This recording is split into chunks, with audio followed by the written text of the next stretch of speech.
This KFAN podcast is sponsored by Builders and Remodelers, exclusive Twin Cities provider of Elements Windows. Get the highest quality windows at unmatchable value. Visit buildersandremodelers.com for more details. And boom! Common man, no show prep, no solid plan. Spins a yarn, begins a tale. The esoteric approach won't fail. Tune in, it's time for Common Man. Common man, charms your housewives like no one can. What'd you shoot? Where'd we play? Non-stop nonsense on deck today. Tune in, it's time for Common Man. Oh, boy. Why should anybody aspire to be a common man, an average man? Do you realize what it means to be average? That means you're the best of the lousiest, and the lousiest of the best. Now, if we demand more and more for producing less and less, while the have-not nations encourage and inspire and indeed require hard work and maximum effort, if we deify the common men while they encourage and reward the uncommon ones, well, the end result of such a lopsided race as that is too obvious to require elaboration.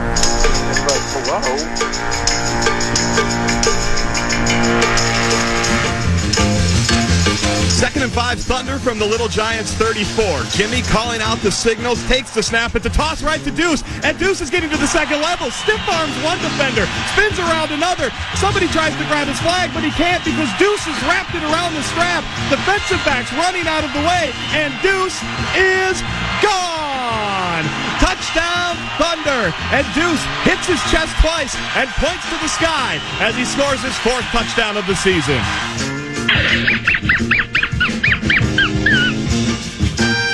Jimmy drops back, avoids the rush, looking over the middle. It's Deuce, and it's caught.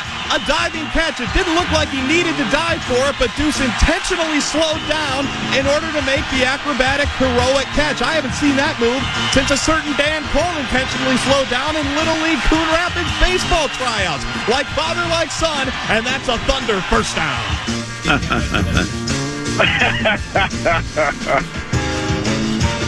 Little Giants ball, 3rd and 8, deep in their own territory, and the Thunder showing blitz. Jimmy takes the snap. Here comes Deuce, and Deuce grabs his flag. It's a sack. The Little Giants will have to punt. First, he's a sure-handed, precise route-running tight end.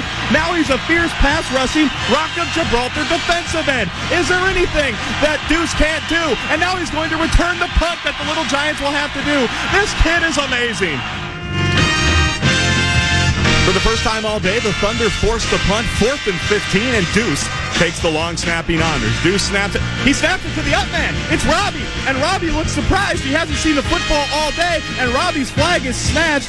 What was he thinking? Now there's a man with a backwards beret running out on the field while talking on the phone. He's yelling at Deuce, and yes, Deuce did just yell back, "You're insane," because he tried to snap it to the up man. The Thunder give up the ball deep in their own territory. Not sure what Deuce was thinking there. He's the clown from Brown. He's the 4th in the North. This is the Common Man, Dan Cole. And greetings, good afternoon, and act yours. I'm the Common Man, Dan Cole. He's Tennessee, and this is the worst all-sports radio station in the country. So says a former employee. He funny was fired from here. This is not my La Brea Tar Pit, I don't think. I don't think this is where it's going to be the end of the end of the end. I think my La Brea Tar Pit is still 1600 Utica Avenue South, but someday archaeologists, paleontologists, blah, blah, blah, blah, blah, blah. It's our continuing coverage of Vikings Training Camp 2025. We're at the Twin Cities Orthopedic Center, affectionately known as TCO, or even more affectionately known, I dubbed it this, the new Winter Park. We're here until 3 o'clock today, talking a little, Mickey, Willie, Mickey, and the Duke. That was a baseball song. Do you remember that song? I think. I don't know if I'm singing it right. We're talking baseball, Mickey and the Duke, or something like that. Anyways, we're going to be talking football here most of the day. We're expected to be joined sometime this afternoon. The whole schedule out here is very fluid because it's football. That's the way it is. But Josh McCown, longtime National Football League quarterback who went town to town, up and down the dial. He will join us, and he's now the Vikings quarterback coach. He's going to join us sometime today. Originally it was I think it was 1:30, then it was 1:45. Now it might be 2, but sometime today, depending upon how the practice schedule goes, he's expected to join us. It should be an interesting conversation, Tenneby, because I know he's not dubbed quarterback whisperer, but as the quarterback's coach, I think he had a lot to do with Sam Darnold's success last year, and probably has a lot to do with which way J.J. McCarthy goes. So we have that opportunity for us.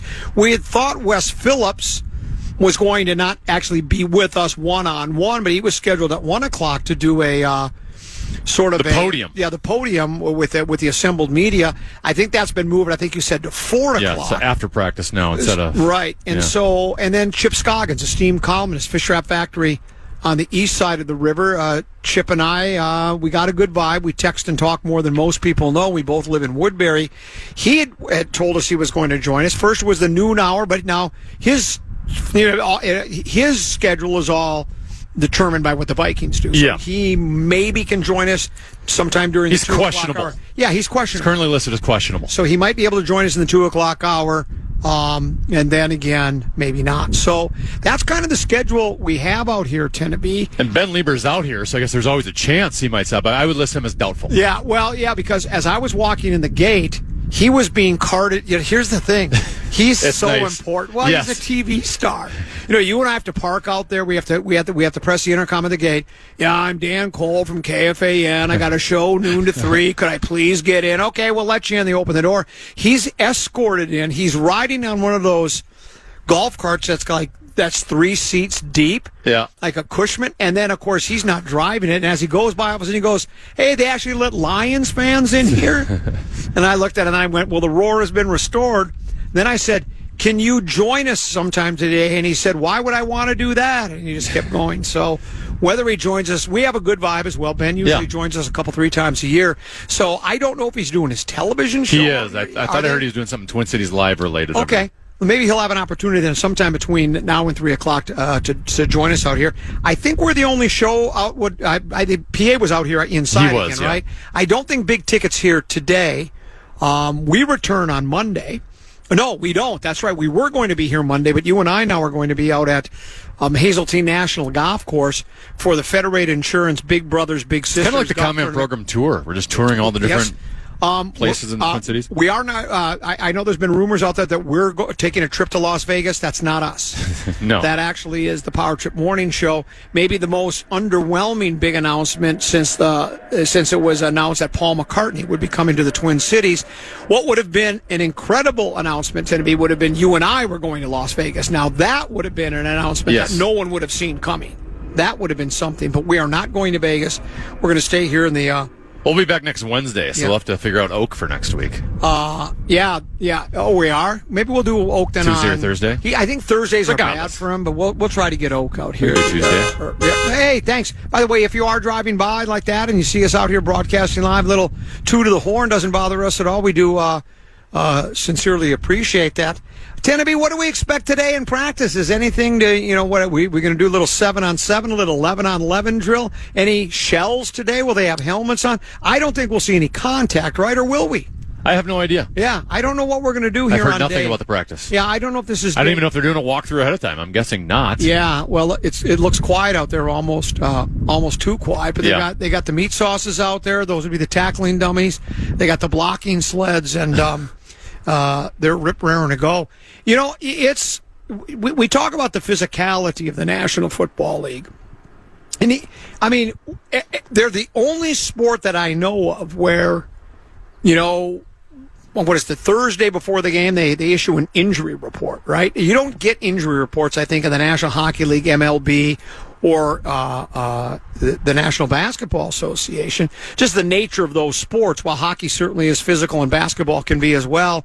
It's not like we've already had more injuries, I think, just in preseason training camps than we've had in all of the National Basketball Association, NHL, and MLB combined. There's guys, they're dropping like flies. A couple of guys in Detroit. We heard about, was it Justin Fields yesterday? Yeah, though it sounds like that's not as bad as they were. Yeah, he might already be back today. Oh, they said that quick. Okay. Yeah. So, I don't know. As far as I know, so far so good with the Vikings. I've not heard of any injury reports. We did have sort of a they don't call it a holdout. They called it, is it a hold in? Hold in is what they call Josh it. Metellus. And Metellus, but did I read this right? Now, I shouldn't admit this working at the old All Sports station. I sort of just skimmed Fish Wrap today, East and West and the Athletic. I thought it said that Metellus was now participating a little bit more. Well, yesterday he missed. Oh, he did? They just said it was an ankle injury. But, is this or was it TJ Hawkinson? Was it 2 years ago where he had the ear infection? Yeah, it was an ear infection. The 2-week-long ear infection. And people in the media were like reporting it as if it was really an ear infection because the Vikings told us it's not an ear infection. Yeah. They're making it up. Yeah. Use some common sense. Yeah, he did what it was. I go back to funny. It healed right once that contract was signed. My favorite of all time, the first guy I think to really do it, I think, was Mike McKenzie of the Packers. Right? Yeah. He was very unhappy with his contract. I think he even wanted to be traded, and they just said, "Sorry, Mike, you're playing football for us this year." First practice, he goes, "Oh, my hammy's bad. I can't go." I think he got traded the next day. I mean, they understood the message. It's like the player at the end of the day really holds the hammer, I think, just because he can say, "I'm not going to play." Now, if you're not important enough to the team, they'll just say, "That's too bad for you. Hope you get better. Hope you got a spot when you get healthy because we might have your replacement already signed, sealed, and delivered." But if you're a bigger name player, and by the way, if you're holding out, it's usually because you are pretty important to the team, right? Sure. And you want to get paid. Anzalone in Detroit, that's a prime example. He said he had a hammy. Does he have a hammy? He came right out with the media and said, "I'm not happy. I have numbers that say I'm a top 15 linebacker in their league, and they're only paying me about the 30th most in the National Football League." He's critically important to the team. He wears the green dot on the helmet, right? Everybody in the locker room likes him. He's the team leader kind of a thing. Apparently against the run, he's one of the best linebackers in pro football.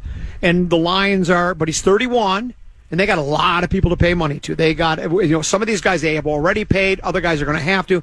You got your Sewells and your Goffs and your Monroe St. Browns and your Jahmyr Gibbs, and Campbell's going to want money eventually. And they got guys in the secondary that are going to need money. So you got to pick and choose who you give money to. And Anzalone says, "I want to retire a Lion, but I got to be paid a fair rate." So if he does, he might not even be with the team. So the salary cap always rears its ugly head.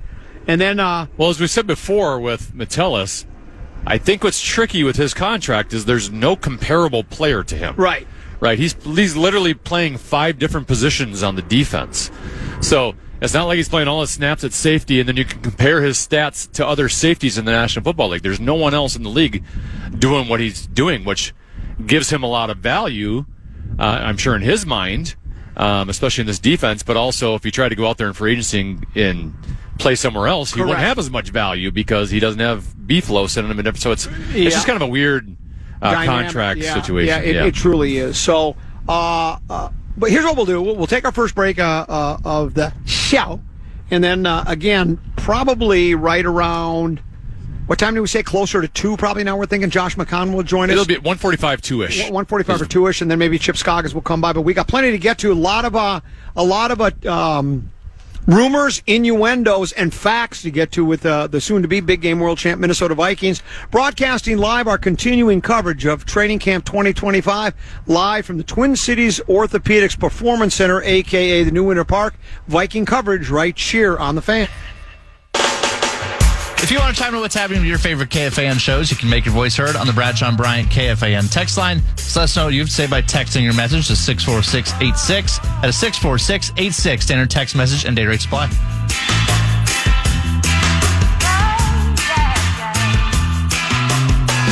With the girls at the club on Main Street. TCO Performance Center. It's Viking Training Camp 2025, common and 10B out here at the New Winter Park. Practice begins right around 2:30 or so. As mentioned, Josh McCown, quarterbacks coach, scheduled to join us somewhere around 2 o'clock, give or take 5 or 10 minutes. Maybe Chip Scoggins. 10B, this is the time of the year in football. We have the same in all the other sports. Hockey, baseball, and basketball, where hope springs eternal. I read a piece in the Fish Wrap Factory yesterday last night. It popped up by Emily, and I should ask Chip how to pronounce Emily's last name. She started working for the Fish Wrap Factory Westside last year, middle of the season, I think 4 or 5 games in. Emily Leiker, or Emily Leaker. I'm not sure how to pronounce her last name, but I will ask Chip next time I see him. Laker. Maybe it's Laker. Headline, Vikings non-traditional defense hitting Masters level. Ooh. In year 3 under Flores. Veterans feel like they've got a good handle on Flores's out there schemes, but with fresh personnel this fall, the defensive coordinator will undoubtedly have more to throw at them. And every player to a man, Tenneby, always says they love B-Flow's defense. It frees them up to do a lot of different things. Generally, you don't just have one assignment. You do a lot of different things. They let you make decisions on the field depending upon how the play unfolds. The story starts with talking about Andrew Van Ginkel and those interceptions that he makes where he bats the ball at the line of scrimmage, right? And then he makes the interception. He's done it on a number of occasions. Except for against the Rams in the playoffs. But other than that. You are absolutely right. And it just talks about how that's just one of the many things that Flores puts into the system to put players in the right spots at the right time, right? It says, entering year 3 under defensive coordinator Brian Flores, the Vikings defense isn't slowing up on throwing it all it's got at opposing offenses, even when it's the teammates on the other side of the line of scrimmage, because they were talking about a Van Ginkel interception at practice, and they're doing everything they can. McCarthy said, you never really know what's coming defensively. He goes, because there's guys like Harrison Smith and Josh Metellus who like to play with you back there. Fun defense to go against, that's for sure. I would think opposing quarterbacks wouldn't use the word fun to describe it. But it goes on to talk about different players, different positions, and all they have an almost this reverence for Flores and his defense. Metellus said he's got a crazy role. Flores says about Metellus, traditional, that word, I don't know if that word really fits me, talking about how his defense goes together with Metellus and such. He goes, when you got a guy with Josh's skill set or Van Ginkel's skill set or Dallas Turner's skill set, we try to be creative. Story goes on to say that creativity can lead to a steeper learning curve for new players, Flores admitted. But he said he and his staff work each year to make sure their curriculum brings new players up to speed as quickly as possible. Flores said he sees the increased understanding from players in their second and third years with the Vikings of how he and defensive pass game coordinator Durante Jones thinks, what the base tenets of the defense are, and how it might look to the opposing offense. They then take that knowledge and disseminate it in the locker room and cafeteria to the newer teammates. So in other words, it's a defense that's apparently evolving and morphing all the time, but it is a defense where we love to talk about the phrase that was, I don't know who first used it, if it was Flores himself who said, we like to play aggressive without being reckless. And the more I see the defense, the more convinced I am that he is, and I think maybe I'm late to the party because I really thought last year that a lot of blame was, and I still believe that. Who was the guy? Donatel. I thought Donatel got a lot of heat Donatel's just a bad defensive coordinator. The game has passed him by, and it was like, well, I think maybe some of it had to do with the personnel he had, because if you'll remember, the first year that Flores took over as defensive coordinator, the Vikings went 7-9. So, and the point I always like to bring up on the Donatel haters, and there's lots of them. Yeah. The Vikings defense the 2 previous years under Zimmer was bad. Yeah. And that's with a guy who's a defensive guru. That's what he's known for. He's won a Super Bowl as a defensive coordinator. Clearly it's gotten better since Flores has taken over, but I'm with you that it wasn't all on Donatel. They had been missing on draft picks for quite some time. I mean, how many times were they spending draft picks on cornerbacks that didn't pan out? Yeah, didn't pan out and come to fruition. Well, yeah, and if you remember, there was that stat that I'd like to bring up. It was either 4 or 5 games the Vikings clinched with a late fourth quarter turnover. That's defense. Now, you want to credit the player or the coach. You do whatever you want. But Flores certainly commands the respect of the defense, the guys. And again, the reason I brought up, you always hear these optimistic and hope-selling quotes out of the stories because it's the beginning of the year and everybody's feeling good about themselves, and you sometimes wonder, well, what else are they supposed to say? They're not going to talk about how it's tough to do the defense or we don't like the direction we're headed. They're all going to be ducky and bunny with it.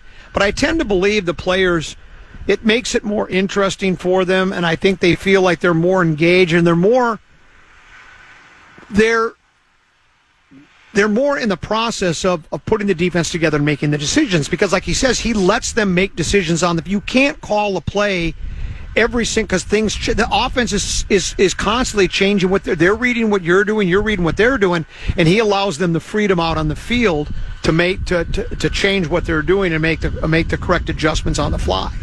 I think generally speaking, if you are a player that the coach is putting on the field a lot, and then you are succeeding, you're going to like your coach, right? Like that's true.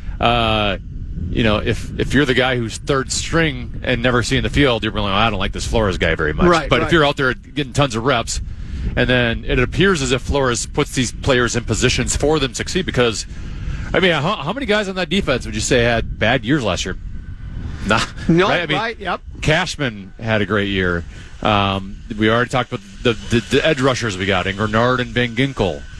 The guys we brought in played well. Harrison Smith, Cam Beasy, even though he's no longer here.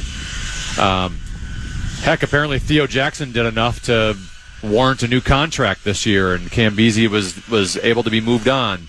Josh Metellus, right? Yep. I mean, when we drafted him, I don't think anyone thought, hey, this is a Pro Bowl level caliber player we're going to have here, and they found a gem with him. So Beeflo deserves a lot of credit, and like I said, those players are, if they're in positions to succeed, which they have been, they're going to like their coaching. And remember, in the case of Cam Beasy, it ain't easy being easy, but Cam Beasy was easy, and he was real good. So yeah, sometimes he was breezy. Sometimes he was breezy. Sometimes he was easy.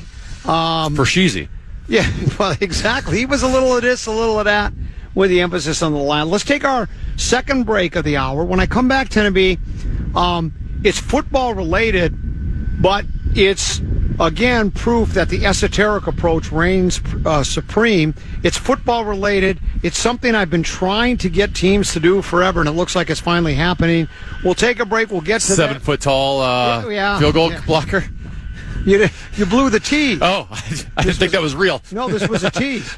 This was the tease. Sorry. The esoteric approach is true. Well, as once again, I was told it was nonsensical. You're just being common. Why don't you take sports more seriously?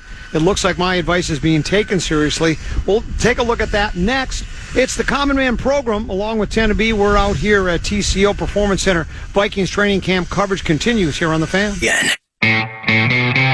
Minneapolis, get ready. Music legend Paul McCartney is bringing his Got Back tour to the U.S. Bank Stadium October 17th. Tickets on sale now. One night, one icon. Don't miss it. Full details available. KFAN.com. Keyword calendar.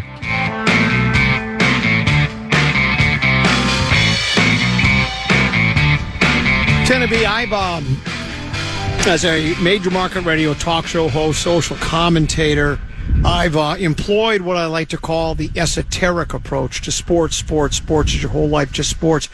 And we've looked up the definition of esoteric before. I don't have it right in front of me. It's like theories or ideas that are just different than others that are difficult for a lot of people to understand. Sure. I've seen you know how a dog sometimes will turn his head and look at you quizzically? I'll see that look from you oftentimes on the other side of the glass, thinking, where is he going with this? And there are many, many examples, including one that people thought I was absolutely crazy about. I always said, well, why doesn't a National Football League team or some football team go out and find a guy that's Manute Bol-like or Rudy Gobert-like, big 7'2", 7'3", 7'4", whatever, with a big wingspan, put a helmet and shoulder pads on him, and have him have him play special teams for the football team, and in particular, have him be on the field goal or place kicking blocking team. So the team that's on defense, the other team's trying to kick an extra point or field goal, you have a guy on the other side of the line that you put him right in the way on the other side of the line, of course, on your side. That's right in the aiming point of the place kicker. And people said, well, brilliant. That's the stupid. Yeah, but I thought it was brilliant, but I was always told that's the stupidest thing I've ever heard of. I've been notified or alerted to the fact this is out of Gainesville, Florida. Story reads as follows. The world's tallest teenager is trying his reach really, at football. Florida basketball player Olivier Rioux, a 7'9" center who played for the 7'9" center who played for the under-19 Canadian national team this summer, recently worked out for the Florida Gators football team. Rioux donned an orange helmet and took snaps on special teams, with Florida assistant coaches hoping his massive wingspan might be a difference maker when it comes to blocking, field goals, and extra points. Gators basketball coach Todd Golden said during a booster event on Thursday evening, "I like the idea. I give them credit for trying it." My ideas are well before their time. Now, all of a sudden, it's a great idea. Golden is, the basketball coach thinks it's a great idea. Florida, they're being verbally slapped on the back. And it's like, well, okay, I've been suggesting that for years now. They're not the first to come up with this. No, they're not the first idea to come. And that's why I couldn't believe why people thought it was so... 7'9". Yeah, so silly and ridiculous. It's not. It's one guy on a roster. And how about this?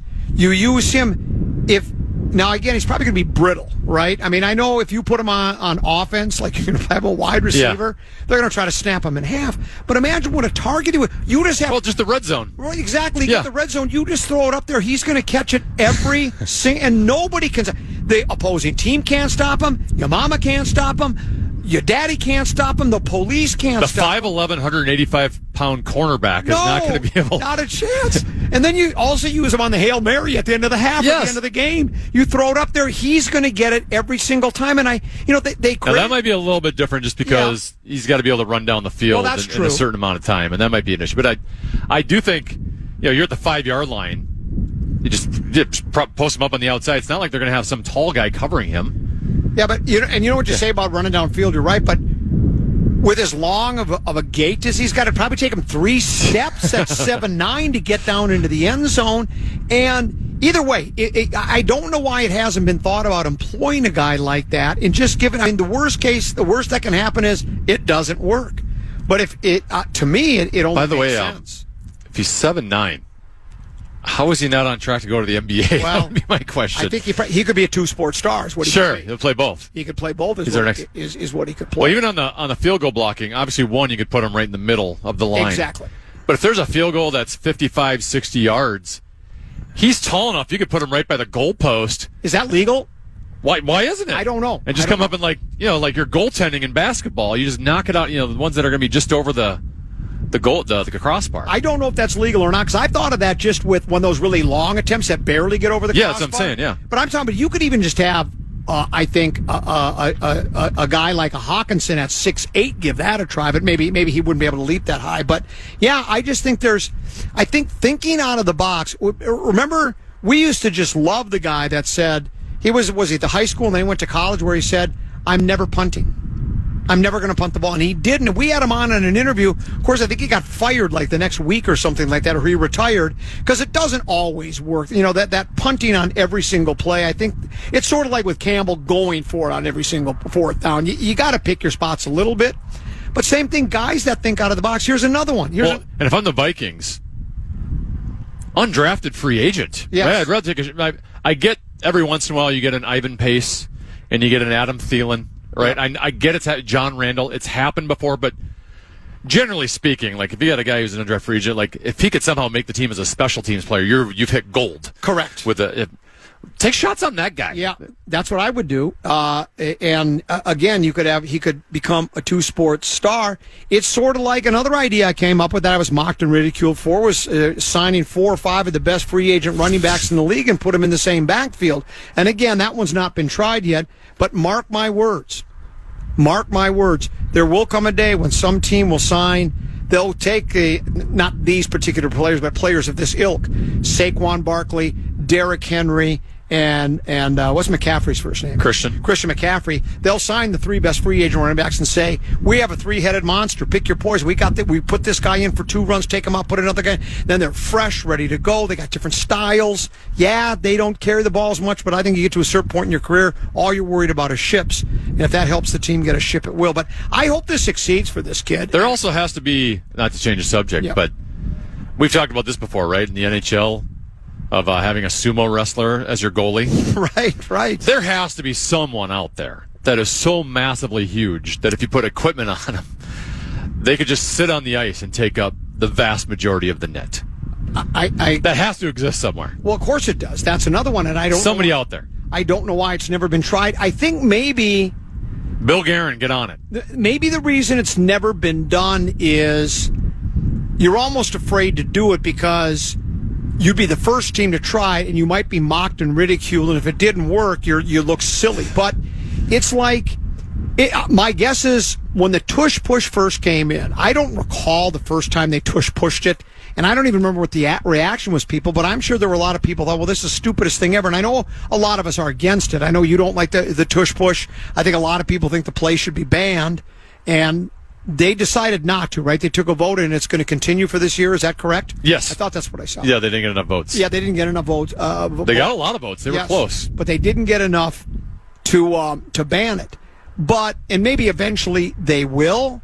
But the tush push has been very effective, at least for one team. And I don't know why more teams don't try it. Is because they don't have as good a defensive line or their quarterback. There's a lot of he's not the only big quarterback that can move forward, is he? Jalen Hurts, is it like... Well, there's not many like him. I mean, Josh Allen's in that range, but there's not a lot of quarterbacks that are at size and strength. Like he was a big-time weightlifter in college, and I'm sure, obviously, still throughout the pros. So he's got a lot of muscle on him, which helps. But if you watch the tush push, it looks like he's doing a fraction of the work, right? Right, correct. He's always kind of stopped, and then 2 guys come from behind him and push him. Exactly. And it's just too much. Why it's so hard to stop is because, the offense knows when the snap is, the defense doesn't, and they get that first part of momentum against them. Yeah, and so I don't know why more teams don't try it, and maybe they just don't feel they can pull it off. But when you're the first to do something, sometimes it looks peculiar, it looks funny. If it doesn't work, you might get laughed out of the league. It could cost you your job.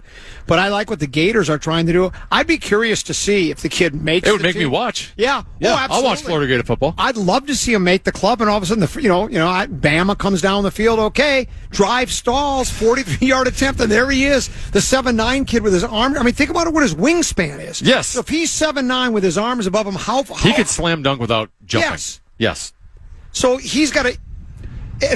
And he doesn't even have to block it every time. Just having him there, the kicker is going, I've got to get this ball really high up in the air, so I got to change the way I kick here. Or I might have to kick a peel cut. You got to kick it around him. Yeah. Because there's no It's way like Tiger hitting one around a tree to get to the green. So I just think it's a great idea, and I will take credit for it. I hope they'll come back to me someday and tell. And they say the idea first hatched by a Minneapolis talk show host years and years ago. I'd like to get credit for it, but if I don't, that's okay too. Just that my idea came to fruition, and I will have been vindicated. Will be enough for me. And I'll tell you what, if it works, everybody will have one. Matter of fact, the NFL will probably go. We just passed a new rule. The competition committee and the owners have approved a rule that there will now be 54 players allowed on an NFL roster, just so they can have specialty place kicker blocking. I don't know where else you're going to find a 7'9" guy. That's the problem. But yeah. You always just talk about it as a 7-footer. 7'9" is a whole nother level. So that's a whole nother level. That's literally 8 feet tall, for crying out loud. And like his arms must be like the wingspan of a pterodactyl. So yeah, I think. But even to your point, like Rudy Gobert, he's had a great career. How old is he? He's got to be early 30s, isn't he? Yeah, maybe 6-7 years from now, his career is over and he can't play basketball at the level. He could still go right into the National Football League and play in that role. Yes. Immediately. Yeah. And extend his career, make more money for a longer time. And the people would love him. I mean, they'd be chanting Rudy as he comes down the field. We'd be excited for the other team to try to field goal attempts. Yes, exactly. And then extra point attempt. At 37 yards, I know it's not as automatic as it used to be. It's about 90% now, right? But now, with that kid sitting there, it becomes, as a matter of fact, you know what would happen? teams will start going for the 2-point conversion more often. Yeah. They should anyway. Yeah, but they'll say, we can't kick it past this kid. There's no way he's blocking every single kick when it gets to the line of scrimmage. We're going to have to just start going for the 2 points because it's a futile attempt to try to kick the extra point. So I think this guy could change the face of how football is played, especially on the special teams, and when it comes to the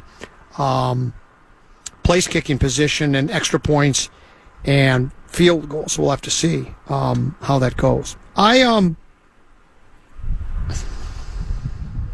Should we do a leaderboard update? Can you bring it up real quick? The 3M Open is taking place out at TPC, the Twin Cities in Blaine. They were tearing it up yesterday. The Svensson kid, I have no idea who he is. He shoots 11 under 60, lowest round ever at the 3M Open. The greens were extremely soft because of all the rain they got, so they were able to pretty much. It was just like what do they call it? Shooting ducks in a barrel? In a barrel, or fish in a pond, or something like that. Our guy Frankie Sappin was dead last yesterday, shot 7 over, and then he withdrew today. And I know we talked about this, Tim, but he's had back issues for most of the year. I don't know if it's the back issues that's creating his less than stellar play. I don't know if it's even a back issue. I have no idea. They didn't announce why, but he did withdraw. We'll probably find out more on that later. But second round action going on. What's happening out at TPC Twin Cities? Yeah, you mentioned Adam Svensson, your leader at 11 under after yesterday, but he has yet to tee off today. He tees off actually about 6 minutes from now. So he is no longer in first place because Thorbjørn Olesen is your leader at 14 under. He shot a 5 under 66 today.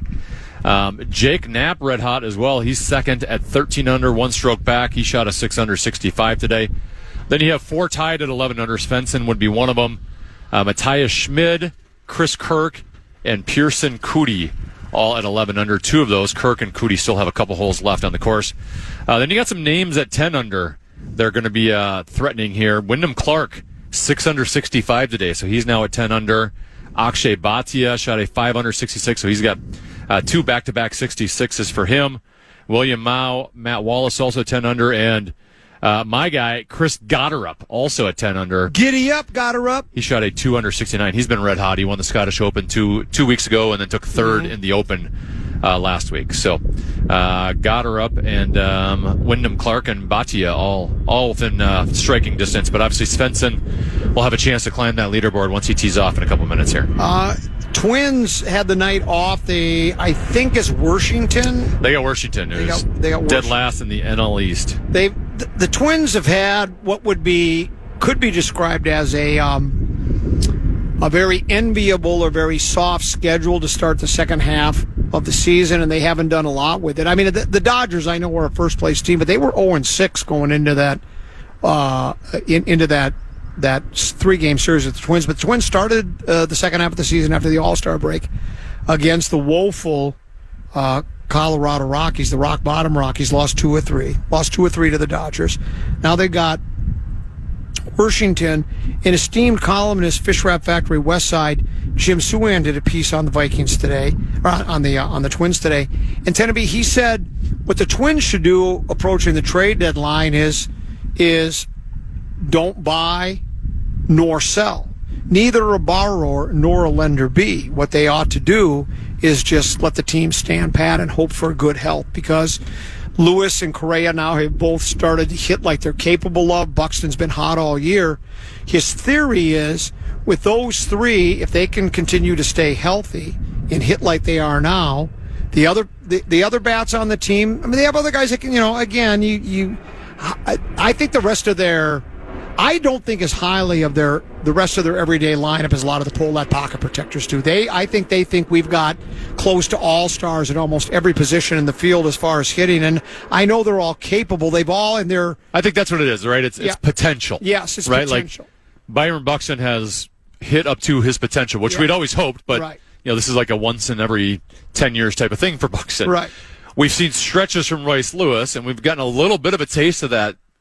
Royce Lewis is hitting almost 300 in the month of July, and specifically the last 5 or 6 games, he's kind of looked like the old Royce Lewis. So you start dreaming of what if he reaches his full potential. And same with Correa. Carlos Correa obviously has a history, with Houston and hitting in big games and was great for the playoffs a couple years ago. So it's the same thing when everyone's predicting Vikings stuff for the year, right? You go, well, if this works and this works and this works, we could be this.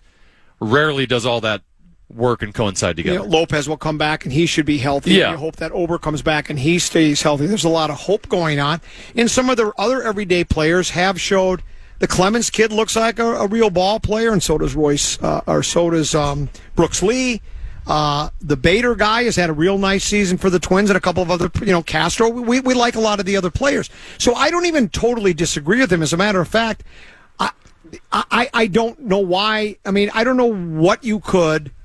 If you're just going to trade for a piece like the Twins normally would, and that's just like a maybe slightly above average utility infielder or outfielder, or you get some middle relief arm that's okay. I don't want to do that either. I don't think that helps this team. I also would rather not have them go, you know what, it's time to rebuild. Let's see what we can get for Buxton. Let's see what we can get if we could. I mean, I would trade Correa if you could, just because I think he's getting closer to the end than the beginning, and I still don't know about his health overall with the plantar fasciitis, but they're not going to get anything worthwhile for him at his salary. So I'm not begging them to make to unload any of their players either, because you got to have something, not even just for the rest of this year, but if you're going to go next year and sell hope again and go to spring training and want not only the fans but the players on the team themselves for they believe like we got a real chance here. The team just didn't hold a fire sale at the end of the year and traded Lopez or Joe Ryan and traded one of our relief pitchers like Jax or Duran, and now we're going to come back next year with some young kids that we really think they were really good in AAA at St. Paul. So you want to have you want the fan base and the players themselves to feel like they've got a decent nucleus for a team. Well, that was the point I was going to bring up is who do we have next that's waiting in the wings, right? It's easier to sell before the trade deadline in a situation where you're like, all right, let's sell this player, get this back. But guess what? Now that gives this player that's been sitting in St. Paul some chance to get some more playing time. We can develop this young guy. I don't know if we have I don't either. A lot of those prospects are like, hey, we got to get this guy more looks at Major League, so it can be kind of a win-win, right? Where you're acquiring assets but also giving a guy a chance to develop that might end up being better than what you were playing anyway. That's correct. But I don't imagine St. Paul's having the greatest season in the world. And I don't think we have a lot of the good. I'll read about him every once in a while. Lavelle or somebody will write about some young kid that they're grooming that they think is going to be really, really special. And Ben Lieber, look at that. Look at him. Look at the TV star. He says he doesn't have time for us. Yeah. He doesn't have time for us. He's too important. Riding on the back of the 9-passenger Cushman. That's a sweet golf cart you got there. That's got 3 bench seats. You lost your tripod. Be careful. It's expensive. I hope the company doesn't take it out of your paycheck if it's damaged. There was look at. Would you ever want to purchase a golf cart? There was one for sale in our neighborhood. No. I mean, I was just talking to a guy. I played golf with a friend of mine, John Montague. We were playing out the Wilds, and I recanted a tale to him about the first hole at the Wilds. Many, many, many years ago when Hartman was still at the Fan, some real estate guy left us both voicemail messages. Hey, I'm selling for whatever real estate company. The house off the first tee at the Wilds is for sale, and the first guys I thought about were you guys. I know I like to golf, but I don't want to live off the first tee at the Wilds. I really don't want to live on a golf course, to be honest with you. I like living 5 minutes away from the golf course. But you're also someone who plays everywhere. If you're someone who's playing the same course over and over, if you're like a member somewhere. Yeah, but here's what I'll tell you about living on the golf course. So mowers start going about 5:30 in the morning, right outside your house, which is okay. You'll be out there golfing at that time anyway. No, not everybody lets you start at 5 o'clock. Okay, so you got the mowers going, and remember, it's not just me. I've got a wife and kids that are sleeping in. Yeah. So I got the mowers going. Then there's always going to be loud people like me.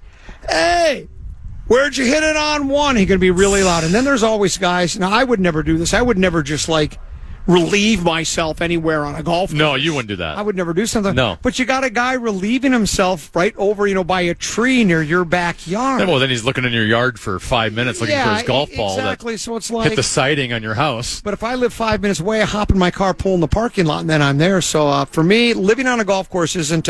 Now, if all of a sudden I was on Let's Make a Deal and says, you've just won a $1.5 million house on TPC Scottsdale from Let's Make a Deal. What's behind door number 3? Well, then I would go. I'd probably rent it out as what do they call that? A VRBO? VRBO. VBRO? VRBO? VRBO. Robo. Let's take a break. We're hour number 1 is in the books. A little bit later on, probably sometime right between 1:45 and 2 o'clock, we're expected to be joined by Vikings quarterbacks coach and longtime National Football League quarterback Josh McCowan. That should be, like I say, just before 2 o'clock, and we're hoping Chip Scoggins, who's out here covering the Vikings for the Fish Wrap Factory West, will join us as well. Take a short break, come back. Little 5-3-4-10, what you got? Yeah, what are we paying attention to other than JJ?